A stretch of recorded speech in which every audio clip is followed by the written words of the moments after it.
Beberapa channel akan gagal dimonetasi di YouTube.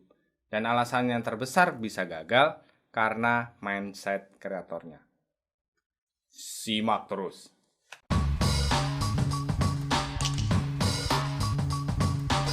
Sejak hari pertama memutuskan bikin channel YouTube, cuma dua hal yang dipikirin. 1000 subscriber, 4000 jam tayang. Terus terang aja ya, 1000 subscriber dan 4000 jam tayang sebagai syarat monetisasi itu lumayan besar. Tapi karena dua syarat itu dianggap mewakili kesuksesan di YouTube, bakal kaya kalau mencapai itu. Banyak banget kreator yang mulai dengan pemikiran ini. Mendapatkan uang dari YouTube. Channelnya dimonet. Padahal sekali lagi, untuk channel baru, biar bisa mencapai syarat tersebut, butuh waktu dan usaha yang besar. Bisa berbulan-bulan bahkan tahunan. Betul ya? Nah, kalau teman-teman ngelihatnya hal itu aja, kapan tercapai, kapan dimonet, akhirnya lupa kondisi sekarang. Lain halnya saat kamu bikin channel dengan mindset, saya mau share sesuatu untuk penonton dan akan berhubungan baik dengan mereka. Saya jamin kalau kalian bikin channel dengan pemikiran tadi, bergembira dengan 10 subscriber pertama, 25 subscriber, 100 jam tayang pertama, kamu akan merasakan jadi kreator di YouTube itu menyenangkan. Jadi mindset pertama, lupakan 1000 subscriber, lupakan 4000 jam tayang, tapi mulailah dulu membuat konten. Karena itu yang super penting saat kamu membuat channel. Karena konten akan membawa kita ke sebuah momentum. Jangan khawatir ya, konten-konten awal itu bisa dipastikan nggak langsung rame. Boro-boro 100 orang yang nonton, boro-boro ada yang subscribe. Kalau ada pun paling temen atau keluarga gitu ya. Ya bodoh lah. Buat penglaris 10 orang subscriber dulu dari teman sendiri, ya nggak masalah lah. Mereka subscribe nonton ya mungkin karena kesian aja. Secara video yang kamu buat juga masih ya nggak jelas, masih jelek gitu ya. Tapi itu nggak apa-apa. Kita nggak akan bagus kalau nggak dari jelek dulu. Ya nggak? Lihat aja video pertama channel ini. Busuk banget kan? Bahkan sampai 50 video juga masih busuk. Padahal channel ini niatnya ngajarin orang main YouTube. Ya kan? Tapi nggak apa-apa. Saya tetap merasa keren walaupun videonya busuk. Tapi tenang aja, semua orang video awal itu pasti busuk. Semua itu harus dilalui. Kita tidak sedang belajar di sekolah gitu ya, hafalin, pahamin, tes lulus. Tapi kita belajar sambil praktek. Itulah di YouTube. Tidak akan mahir kalau nggak belajar sambil dipraktekin. Apa contohnya? Belajar ngomong di depan kamera, belajar syuting, lighting, audio, ngedit, bikin thumbnail, riset kata kunci, upload, dan sebagainya. Nah, teman-teman itu pelajarin itu semua buat apa? Dapat 1000 subscriber, 4000 jam tayang? No. Rugi besar kalau cuma itu yang diharapkan saat membuat channel di YouTube. Membuat channel itu kesempatan kita bisa menikmati YouTube. Semakin banyak kita berlatih, semakin kita menjadi lebih baik. Semakin banyak video yang kita upload dan berlahan, momentum tadi akan datang. Ada video yang nggak laku, ada video yang sukses, ada yang berumur panjang ditonton sampai kapanpun. Saat itu pula video-videomu mulai menghasilkan syarat monetisasi 1000 subscriber dan 4000 jam tayang. Kadang emang bikin stres ya, tapi nggak terasa 6 bulan kemudian kalau mindset kalian seperti tadi, tingkatkan terus kualitas konten, kamu akan bisa mendapatkan puluhan kali lipat dari saat pertama kali membuat channel. Awalnya 10 subscriber, puluhan ratusan, nggak terasa bisa ribuan dalam sehari.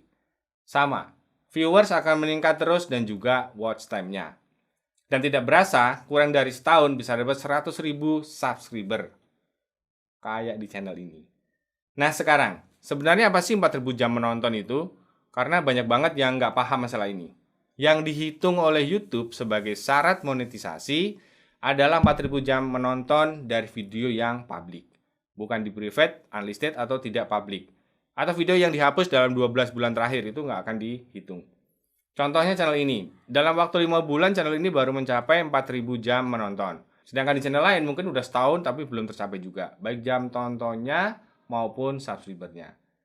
Ingat ya, yang namanya watch time itu nggak akan di-reset atau hangus. Setelah setahun nggak dinolin lagi lah pokoknya. Sebagai syarat monetisasi yang dihitung hanya watch time di 12 bulan terakhir. Jadi walaupun video kita itu lebih dari setahun, selama 12 bulan terakhir ada yang nonton, ya akan dihitung. Paham ya? Yang dihitung 12 bulan terakhir, dari hari ini ke belakang, besok ke belakang, dan seterusnya.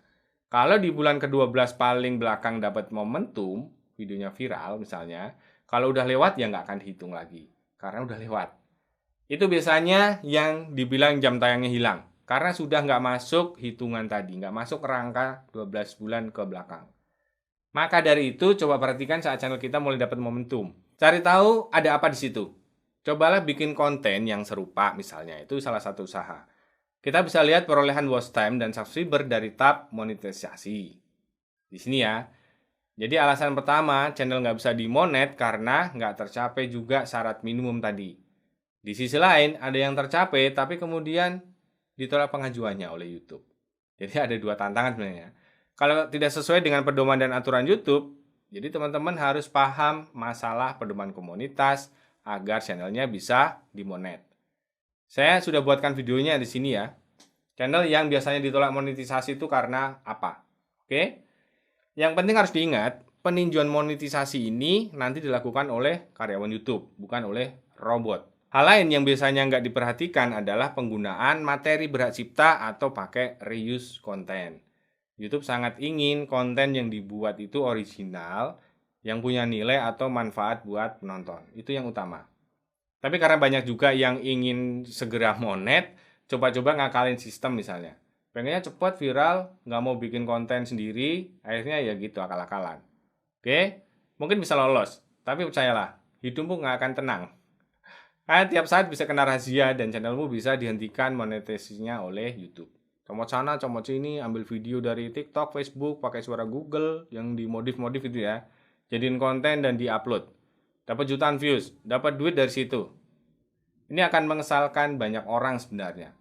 Calon sarjana disuspend gara-gara bikin konten model begitu. Kalau kalian bikin konten semacam itu karena lihat video orang, nemu di grup, lihat channel yang nyaranin hal bodoh macam itu, ya itu terserah kalian. Saya tidak bisa membantu banyak. Susah senang kalian yang ngerasain. Channel Den Jesse dibuat untuk share tips, kasih inspirasi, dan semangat ke kreator untuk membagi passion kalian melalui video di YouTube. Dan sejauh ini tidak ada yang namanya jalan pintas untuk itu. Harus kerja keras benar, harus gila benar untuk bisa sukses di YouTube. Baru-baru ini saya gunakan filter di bagian komentar karena banyak di antara kalian yang ngikutin tutorial bodoh dari channel lain. Kalau tipsnya benar sih saya justru senang ya, karena akan lebih banyak tips yang bisa kalian dapetin. Saya ini sekarang bahkan mentorin beberapa channel yang isinya tutorial untuk YouTuber. Biar semakin banyak sumber yang bisa dipakai oleh kalian untuk belajar. Tapi karena makin kesini makin banyak yang ngawur, apalagi nyerempet-nyerempet channel ini, ya sudah. Saya mau speak up sekalian. Ada tutorial yang menyarankan sub-for-sub, nyuruh nyepam di channel ini. Ada yang nyuruh nonton sendiri, pakai VPN.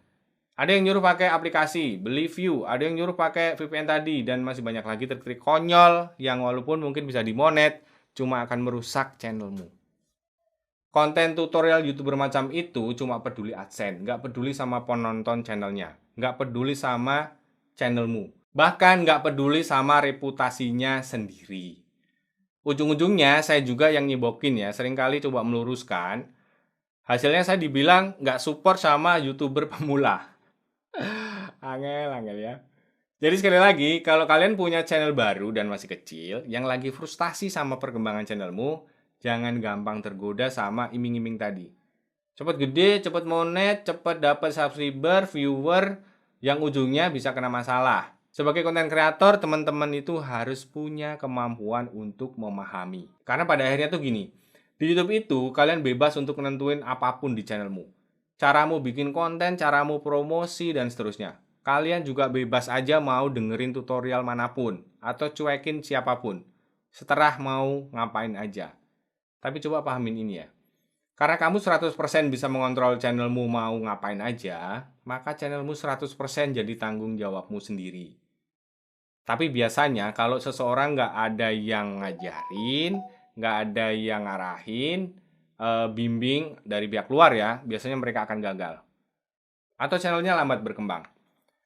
Di sini saya bukannya mau bilang untuk urusan YouTube harus terima yang saya sampaikan ya. Bahkan saya pernah protes ke suatu acara yang bilang saya ini pakar YouTube gitu.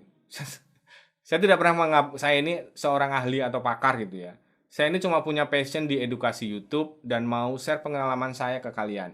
Pengalaman saya bertahun-tahun di YouTube, bikin channel, berpenghasilan dari sini, bahkan diakui oleh pihak YouTube sendiri, dilibatkan di produk mereka, punya akses ke sana. Dan Jesse dianggap YouTube sebagai salah satu channel yang sesuai dengan visi misi YouTube. Jadi saya merasa saya ini bermanfaat atau bisa bermanfaat buat kreator YouTube macam kalian ini. Semoga kalian setuju ya. Namun demikian, kalau kalian memutuskan untuk gak dengerin dan menerima saran dari saya tentang YouTube, tapi channelnya bisa berhasil misalnya, saya akan tepuk tangan ikut senang. Harapan saya, semoga kalian mau juga share ke kreator lain, menjadi inspirasi buat mereka untuk melakukan dan bisa berhasil seperti channelmu. Dan saya senang sudah mulai banyak yang melakukan ini. Nggak pakai SEO, video apa adanya, tapi bisa rame dan mereka mau share mereka ngapain aja sih selama ini. Oke? Yang penting jangan mau dengerin oknum-oknum yang bisa bikin channelmu rusak. Sebaliknya, kalau ada yang merasa udah ngikutin semua tutorial di sini, sudah coba praktekin, dan nggak maju-maju juga, banyak yang ngasih komentar dan sampaikan sendiri ke saya ya. Pas saya lihat dalam waktu 10 detik saya udah tahu masalahnya di mana. Contohnya yang banyak terjadi nih, thumbnailnya nggak menarik, fokus kontennya kemana-mana, playlist nggak dipasang, padahal udah bikin gitu ya, dan sebagainya. Masalah terbesar dalam mengikuti sebuah tutorial adalah prakteknya. Kalian bisa dengerin tutorial dari seluruh dunia, tapi kalau nggak cerdas praktekin, adaptasi, atau malah nggak ngapa-ngapain ya nggak akan ada efeknya. Misalnya di data analitik kan terlihat semua. Nilai rasio klik tayang, rata-rata durasi tonton, tayangan, penayangan, dan sebagainya. Kalau cuma dilihatin, dipahamin, nggak ambil tindakan, ya nggak akan bisa. Oke? Nggak ketemu di pencarian, yang diperbaiki SEO-nya. Rekomendasi dikit, ya coba perbaiki kualitas videonya. Nggak ada yang ngeklik, ya perbaiki thumbnailnya. Teorinya gampang kan gitu. Prakteknya yang kalian harus ekstra keras. Di luar itu semua, yang biasanya gagal atau lama berkembang itu karena melewatkan satu hal yang paling penting, penontonmu. Di YouTube itu, penonton itu nggak cuma raja tapi dewa. Kreator nomor 2, kemudian baru pemasang iklan. Dengerin dan pahami penontonmu. Dari komentar, dari video yang banyak view, semua ada datanya. Katakanlah 3-5 bulan dari channelmu pertama kali dibuat, kalau kamu mulai perhatiin mereka dan coba berikan yang lebih banyak, manfaat ke mereka, kamu akan mulai melihat momentum, beneran. Melihat progres, kemajuan, dan tidak terasa, syarat monetisasi 4.000 jam tayang dan 1.000 subscriber sudah tercapai. Dan channelmu sukses di monet. Dalam perjalanan ke depan nanti akan selalu ada perubahan-perubahan ya, yang kadang bikin ketar-ketir. Yang kadang bikin kesel dan merasa YouTube itu nggak berpihak kepada kreator. Contohnya yang baru-baru ini ya, aturan iklan bisa nongol di channel yang belum dimonet, tapi kreatornya nggak dapat bagian hasil. Semua buat YouTube, gitu kan? Ngeselin ya. Tapi nggak usah pusing-pusing. Lalu kenapa? So what gitu. Karena hal itu nggak pengaruh sama program monet di YouTube. Yang mau ikutan program partner ya terusin aja. Nggak ada pengaruhnya. Buat kalian yang komplain, rewel, ngeluh, ngomel-ngomel, terus nggak ada usaha lagi biar channelnya berkembang, ya akan rugi sendiri. Mengapa? Coba lihat ini. Belum lama ini saya bikin polling masalah aturan baru tadi ya. Hasilnya seperti ini. Sekitar 75% justru bersemangat dan lebih bekerja keras lagi biar bisa dimonet. Oke, gitu dong. Keren. Selain itu, kenyataan pahitnya ada beberapa channel yang nggak akan sampai dimonet atau walaupun ada hasilnya nggak sesuai harapan. Saya cuma bisa bilang ini. Kalau teman-teman masih dengerin omongan saya dari dulu sampai saat ini, saya yakin kalian akan mencapai tujuan kalian. Bukan karena sekedar nonton video-video di channel ini ya, tapi karena kalian yakin dan bertekad untuk sukses di YouTube. Karena setelah nonton DJC, kalian akan meluangkan waktu dan usaha untuk membuat konten yang lebih bagus dan lebih bermanfaat. Sampai ketemu lagi.